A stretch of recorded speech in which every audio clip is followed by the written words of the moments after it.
We're here with the voice of the Cards, Paul Rogers, following U of L's 74-55 win over Villanova. And Paul, I thought it was a very business-like performance by Louisville tonight. Well, they certainly took care of business defensively. I mean, I just don't know how you can defend any better than they did tonight. Rick was saying that their goal is usually 35 deflections for a game, and I think they had 38 at halftime.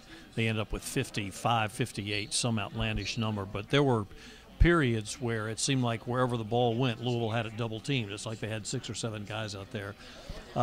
They totally, I think, tuned into the 3 keys from the previous game, which is making free throws, not fouling, and forcing turnovers and getting that hectic pace, and they just executed those parts of the game perfectly. Does that, I mean, as a coach, I mean, you know, does that have to, you know, Rick Pitino's got to feel pretty good, even when this team isn't shooting the ball well, and they shot it fairly well tonight. Their defense is so good.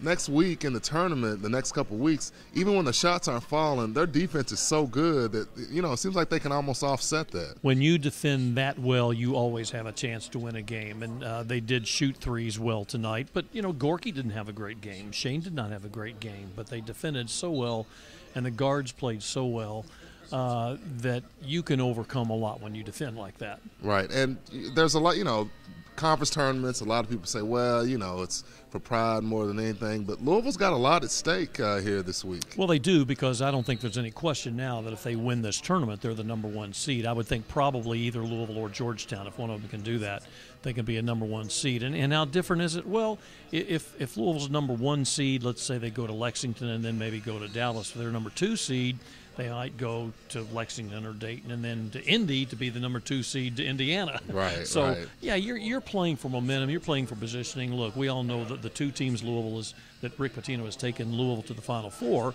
have been as 4 seeds. So it doesn't guarantee anything. But when you're playing as well as Louisville is right now, they want to keep winning and get up to that #1 line. Louisville hadn't been to the Big East as long as, you know, some of the traditional schools, the Georgetowns, the Syracuse, the St. John's. But in your time coming here, what have been some of your favorite memories? Well, first off, I like to point out to people that while Louisville is not a charter member of this league and doesn't claim to be, they have more than held their own. I mean, they've now won 2 championships and a runner-up and are in the semifinals for the 3rd year in a row.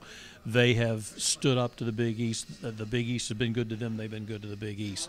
The whole thing has just been a thrill to be a part of. It's hard for me to peg one particular game, other than maybe the Syracuse game when they won their first Big East tournament championship, because that was the proof that, yes, this is a legitimate Big East team. They can play in this league. They won the regular season, won the tournament.